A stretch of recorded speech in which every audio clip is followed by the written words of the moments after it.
Hi, my name's Aaron Vaughn. I'm a single-handed chef. I had a brain abscess about a year ago that took away my right side, and I got a little bit of it back. And so what I'm trying to do now for me and for people in the community is show people how to cook with one hand. I have an adaptive cutting board that has nails and suction cups and little side rails, and I have a few other gadgets as well. So today we're going to make a little medium sausage tomato ragu with cannellini meats. So let's get started. So the first thing we're going to do is we're going to cut our onions.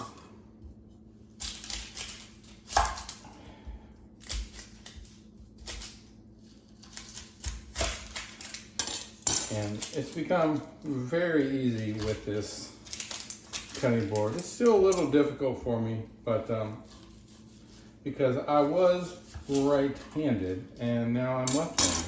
So I'm having to learn how to be as adaptive as I can be. And so what we're doing here, peeling off the tomatoes. And we're gonna do a large dice so we can see everything in the dish. Let's go on with the other half.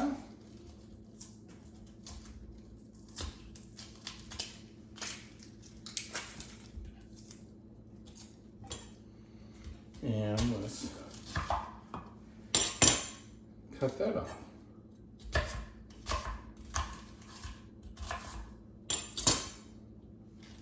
All right, so we're gonna go in our pan with a little bit of olive oil, and I'm using a cast iron skillet. Let's coat the pan, and that's all you want to do. You want to coat it. You don't want to have it swimming. If you want to fry stuff, we'll do that in another video. We'll do some fried chicken. But for right now, we'll just get the onion started.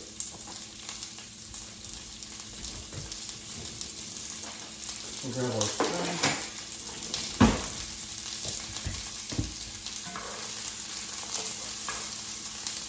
And you want to have a nice sound like that, so it means you're at a good heat.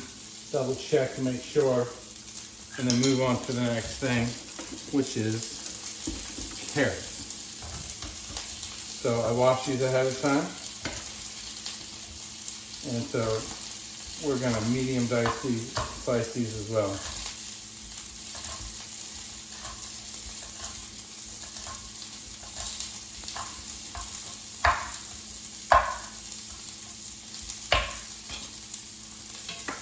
And carrots are great in everything. They add sweetness, they add flavor. I love carrots. They're good for you.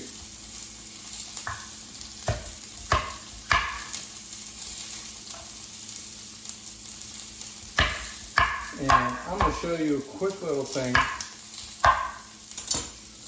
So what we're going to do, we're going to small dice these. And because I only have one hand, it's really hard for me to do with a knife. And so what I have is a little mini KitchenAid Cuisinart that will help me with just that. So put your carrots in here.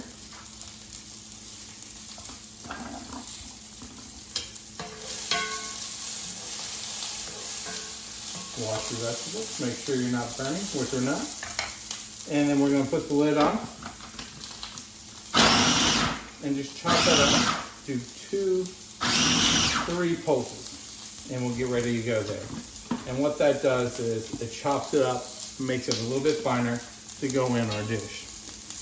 So next we're going to go in with with red pepper.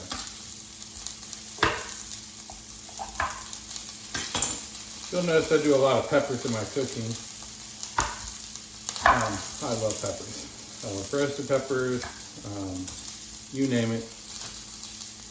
I love it. So we're going to cut these the same size as the onions.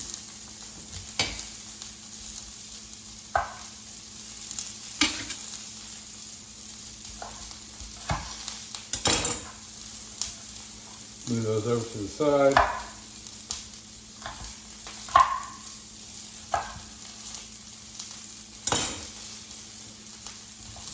And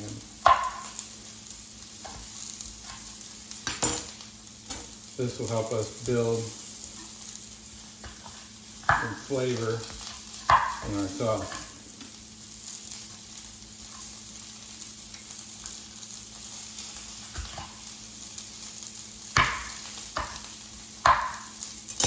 All right, now we'll go in with our peppers. And I have the pan on medium-high, and I haven't put in any salt yet.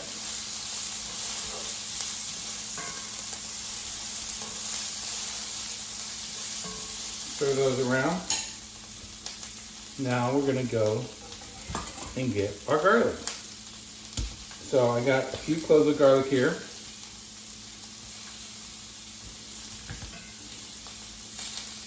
And these are really easy to do one-handed. I like fresh garlic. You can buy chopped garlic. You can use dry garlic, whichever you prefer. I like fresh. It's not that hard. You just lean on it with one hand and it pops right out.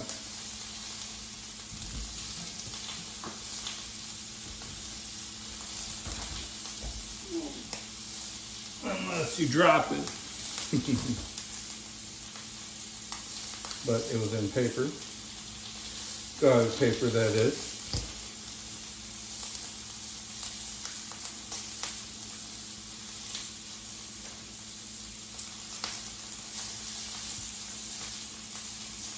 All right, then we're gonna rough chop that.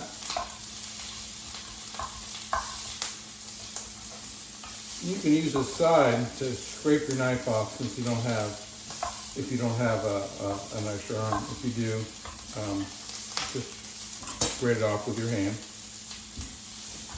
And then, all right, starting to look good.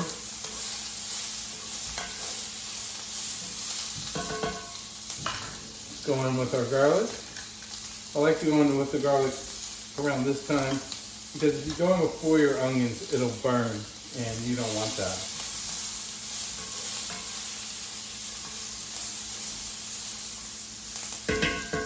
So let that go for about a minute, and we'll be right back. Now we're going to go in with our carrots. We've been sauteing for about a minute, 2 minutes.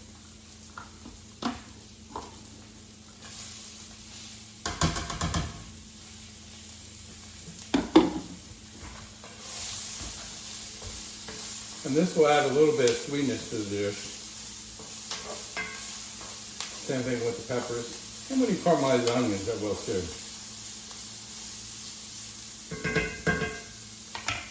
Go with a little bit of salt.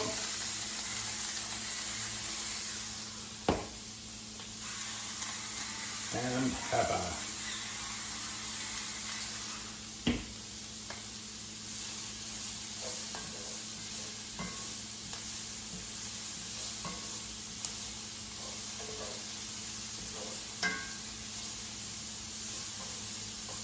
All right. Now, we'll create a little well right here. Because what I'm going to do is I'm going to go in right in that well with the sausage.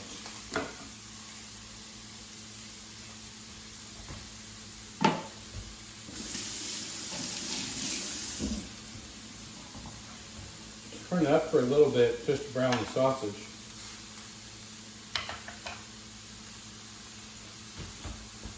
So we'll let that go for a few more minutes and then break it up just so it can, and then we'll mix all the vegetables in. Now that we've been going, we'll break up the sausage.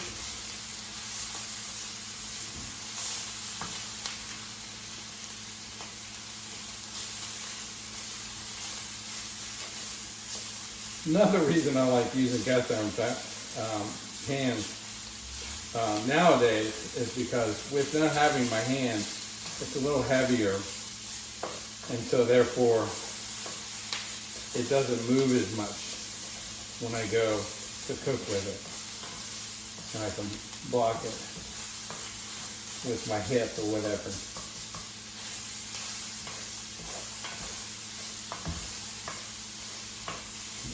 And so we're going to mix this up now and let it finish browning.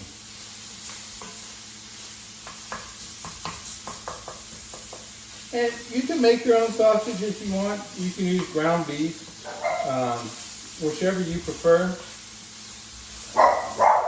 You can use local, which is what I try to do. And this is just a good, nice, but if you're in a hurry, just buy the best available, organic. Don't even need that much because you're putting in so much vegetables. You'll have enough to eat for that night, and you'll have enough for leftovers as well. So, we'll let that go and brown for a few more minutes, and then we'll go on with the tomatoes. All right, we've been browning for a few more minutes, and now we're gonna go in with the tomatoes. And I got some organic cherry tomatoes. You can use Romas and cut them up. You can use beefsteak, you can use brine ripe. I went with these for this dish. Just toss them in there. Going with a little bit of black pepper.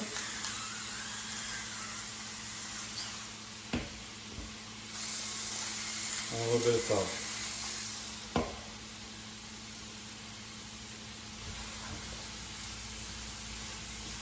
Now the goal with these is as they cook, they'll loosen up and they'll pop. That's why I like using cherry tomatoes or grape tomatoes, whichever you prefer. So as they cook, it'll create its own sauce. All right, so we'll let that cook for about 5 minutes or so, and then we'll go right back to this. All right, the tomatoes have been cooking for about 5 minutes. Now we'll go in with the white beans. And so I got this little ratchet can opener from my ex-boss, and it just works so good. And all you do is once it's hooked on, well, you got to get it hooked on, but once it's hooked on, it just ratchets it around. And I find that very helpful for one-handed people. I find it helpful for anybody, to be honest. So we'll drain off the beans a little bit here. And you can use dried, just make sure you soak them overnight. And we're gonna go in. We'll rinse out with a little bit of water.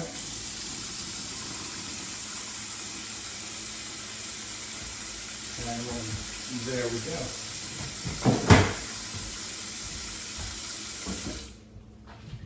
And then turn that up.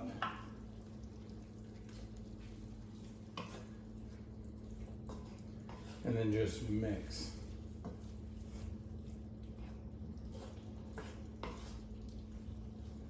And let this cook for another 10 minutes. And then we'll taste it, add the basil, and see where we're at.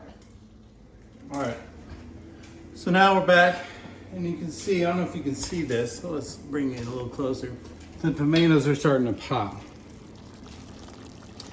And that means we're very, very close. So now I'm gonna go in with a little bit of basil. So I'm gonna chop this up.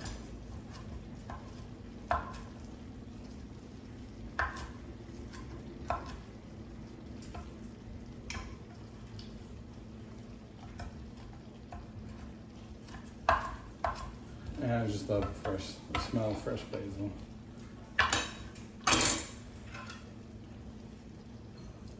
And we're gonna go in here for the last little bit. We'll let this go for a few minutes, and then we'll see where we're at with taste, if it needs more salt or pepper. I did add one more can of beans. I didn't feel like that one can was enough. So if you do look in here, if you do this recipe at home and you're like, man, it just looks a lot different.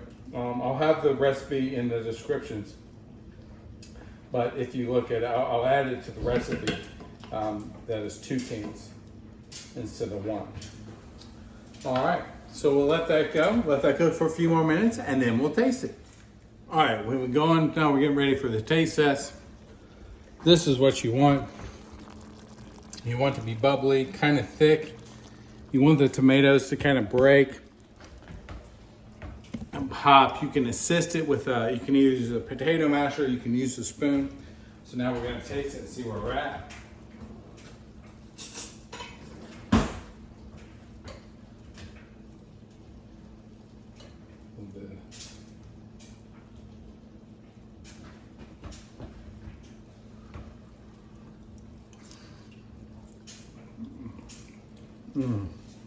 It was really good. Going with a little more salt, a little more pepper, and there you go. A little spicy sausage tomato ragu with beans. And you can sub out pasta. You can use potatoes. I just wanted to go a little bit with the beans. I want to get a little bit away from that kind of starch. So that's it. And so thank you for coming out for one more time. Like and subscribe. And remember, I'm the Single-Handed Chef, and I'll see you soon.